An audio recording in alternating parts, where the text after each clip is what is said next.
You see it everywhere, right? Companies promising us they're going green, saving the planet, going carbon neutral, building a sustainable future, all that good stuff. But let's be real. How much of it is actually true and how much is just really good marketing? Well, today, we're diving headfirst into the world of corporate greenwashing, where that little gap between what a company says and what it does can have some massive consequences. And let's just kick things off with this little bombshell. Now, get this. This isn't some claim from activists or critics. No, no. This is from a survey of nearly 1,500 executives, the insiders. And almost three-quarters of them admit that if you really looked closely, most companies in their own industry would be caught greenwashing. I mean, that is a wild admission. It tells you this isn't just a few bad apples, it's practically baked into the system. So that brings us to what you could call the Great Green Mirage. It's this beautiful illusion of environmental progress that's become a huge part of how companies talk about themselves. First, let's nail down a really clear definition of what we're actually talking about here. Researchers have a super simple but really powerful way of looking at this.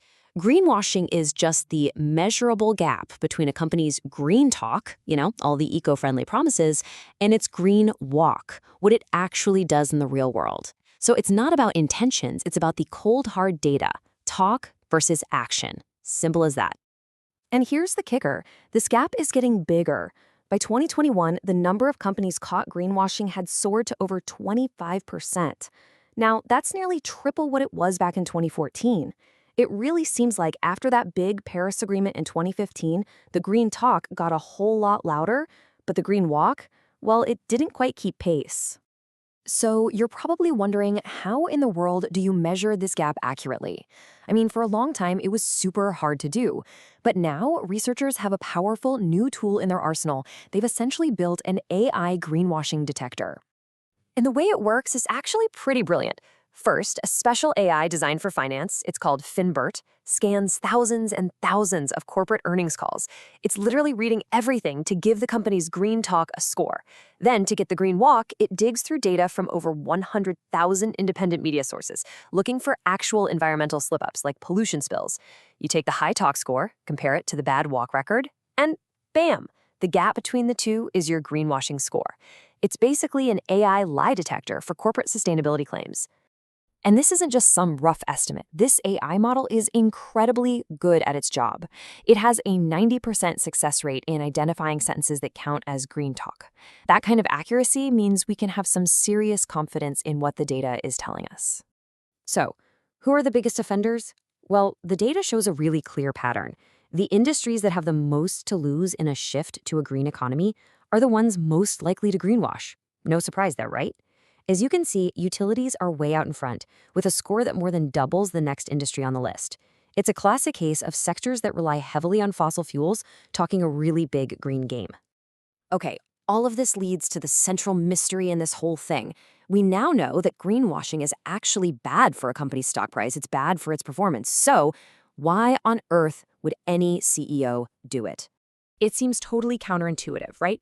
If it hurts the company, why do it? Well, the answer comes down to a classic conflict of interest, what's known as an agency problem, where what's best for the CEO isn't necessarily what's best for the company. And here is the paradox at the heart of it all. What's bad for the company turns out to be pretty good for the CEO. For the company, greenwashing means a lower stock price and worse performance. But for the CEO personally, it means more job security and safer pay. Researchers even call it a quieter life because it involves less personal risk for them. They're basically insulated from the damage they're causing. It is a textbook agency problem. Now, for a long time, this might have been a sneaky but viable strategy. But let me tell you, the game is changing, and it's changing fast. The era of cheap talk is coming to an end because now the law is fighting back. And the scale of this is just staggering. As of early 2025, there are over 2,700 ESG-related lawsuits filed around the world. That number has more than doubled since just 2020. This is not a trend, my friends. This is a tidal wave of legal action aimed squarely at those misleading environmental claims. And we're not talking about small claims court here. In a case that sent shockwaves everywhere, a Dutch court didn't just fine Shell, it ordered the company to slash its global CO2 emissions by 45% by 2030. This set an unbelievable precedent. Courts can, and they will, hold a company responsible for its climate impact. And it's hitting the marketing departments, too. Delta Airlines got sued for calling itself the world's first carbon-neutral airline. Why? Well, the lawsuit claims that the carbon offsets they were buying to make that claim were pretty much worthless, which would make their ads fundamentally misleading. Even the big banks are getting caught in the crossfire. The UK's advertising authority banned ads from the bank HSBC. The ads were all about the trees they were planting, which sounds great, right?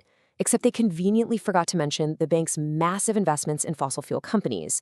Regulators said, nope, that's a misrepresentation of your total climate impact. So these lawsuits, they're really just one piece of a much, much bigger picture.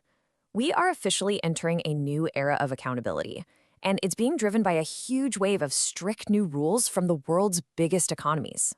Just look at this coordinated crackdown. In the US, the SEC is making public companies report all their climate risks and emissions, including from their supply chains. The EU is going even bigger, expanding mandatory reporting to over 50,000 firms. And then you have California, which is pushing the envelope by making even large private companies report their emissions. The walls are definitely closing in. So what does this all mean for a business? Well, the risks are no longer some vague, abstract thing. We are talking about direct legal fines, lower credit ratings from banks, serious damage to your brand's reputation, and even the risk of losing your license to operate in some places. ESG is now a core business risk. Period. So how do companies get this right? How do they build real credibility in this new world? Well, this slide lays out a pretty clear roadmap. It starts with using established global standards, so everyone's speaking the same language. It means using data that you can actually prove.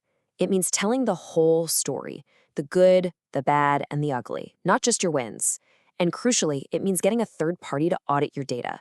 That right there is the new gold standard for being authentic. Which brings us to our final thought. The rules of the game have totally changed. Making misleading claims used to be just bad PR. Now it's a massive legal and financial liability.